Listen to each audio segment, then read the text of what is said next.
Sobat sehat dan bahagia yang tercinta, saya sekarang akan sampaikan tentang keterbatasan sains dalam mengungkap kebenaran, di samping banyak kelebihan-kelebihannya juga. Khususnya dalam mengungkap apakah perkembangan alam semesta ada yang mengaturnya atau mengendalikannya atau tidak, yang dalam bahasa agama disebut Tuhan. Dalam banyak tradisi religius dan spiritual, alam semesta dianggap teratur dan diarahkan oleh kekuatan atau entitas transenden, seperti contohnya adalah Tuhan. Dalam teologi Abrahamik, misalnya Islam, Kristen, dan Yudaisme, Tuhan dipandang sebagai pencipta dan pengatur alam semesta yang sadar dan memiliki tujuan. Evolusi alam semesta, termasuk kehidupan, adalah bagian dari rencana ilahi. Misalnya dalam pandangan Islam, ayat-ayat Al-Quran seperti Allah yang menciptakan segala sesuatu dan mengaturnya dengan sebaik-baiknya di dalam surat Al-Mulk ayat 14 mendukung pandangan bahwa alam semesta diarahkan oleh kehendak Tuhan. Namun sains sendiri belum bisa memastikan apakah perkembangan alam semesta itu ada pengaturnya atau tidak.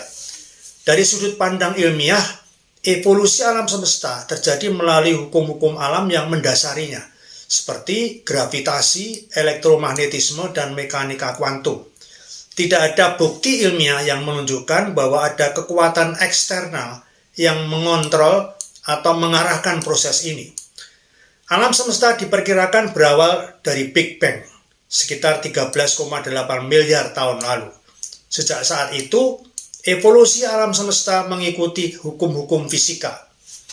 Galaksi, bintang, planet, dan akhirnya kehidupan terbentuk melalui proses alami, seperti gravitasi itu mengatur pembentukan struktur alam semesta.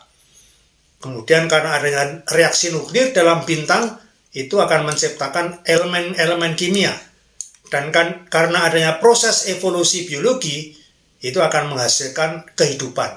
Meskipun alam semesta tampak diatur oleh hukum kausalitas atau sebab akibat yang konsisten, namun di beberapa fenomena seperti mekanika kuantum menunjukkan adanya elemen keacakan atau ketidakpastian yang dalam teori fisika modern namanya ketidakpastian Heisenberg, yang menunjukkan bahwa tidak semua aspek alam semesta itu dapat diprediksi sepenuhnya. Jadi sebenarnya sains memiliki keterbatasan, dan celah keterbatasan ini sering muncul karena sifat dasar ilmu pengetahuan itu sendiri. Ada beberapa alasan mengapa sains tidak selalu dapat menjawab semua fenomena. Yang pertama adalah keterbatasan metodologi ilmiah. Sains bergantung pada pengamatan empiris dan eksperimen yang harus dapat diulang. Jika suatu fenomena tidak dapat diamati, diukur, atau diuji secara langsung, maka sains kesulitan menjelaskannya. Contohnya, fenomena kesadaran subjektif atau pengalaman batiniah yang terjadi pada manusia. Itu nyata, tapi sulit diukur secara objektif.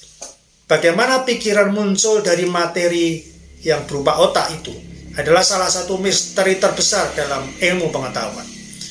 Yang kedua, sains biasanya hanya menjelaskan bagaimana, bukan mengapa. Sains fokus pada mekanisme, bagaimana sesuatu terjadi, tetapi sering tidak bisa menjawab pertanyaan filosofis atau eksistensial tentang mengapa sesuatu terjadi. Contohnya, mengapa hukum alam seperti gravitasi ada, dan mengapa ia bekerja seperti itu.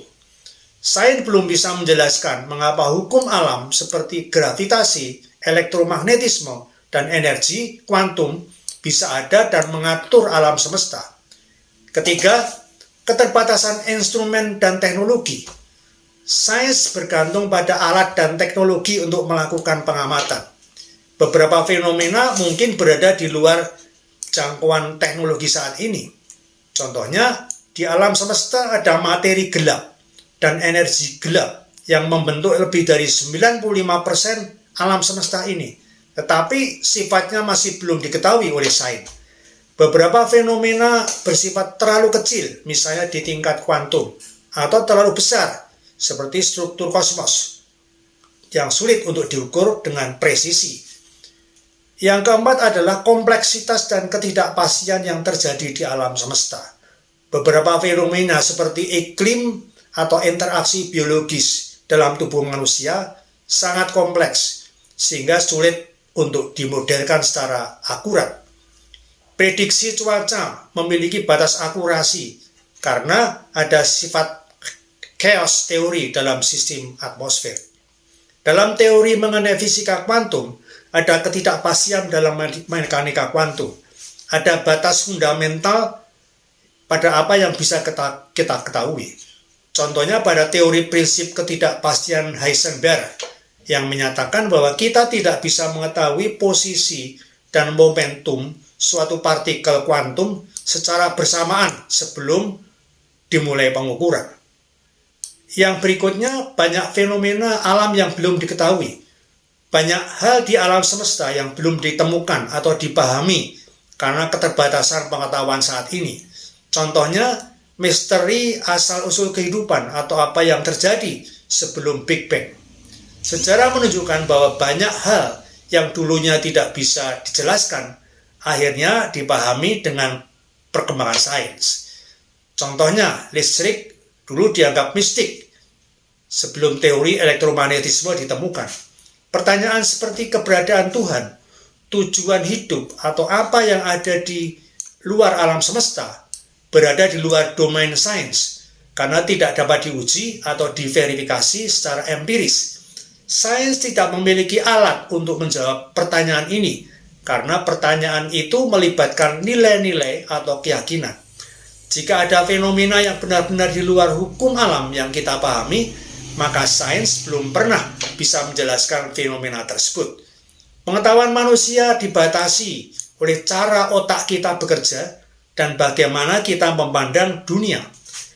Beberapa fenomena tetap tak terjawab karena kurangnya prioritas atau fokus penelitian. Juga tentang fenomena paranormal misalnya, klaim tentang pengalaman supernatural itu belum dapat dijelaskan atau dibantah sepenuhnya oleh sains. Dalam menghadapi problem antara sains dan keyakinan, beberapa orang mencoba menggabungkan sains dan spiritualitas.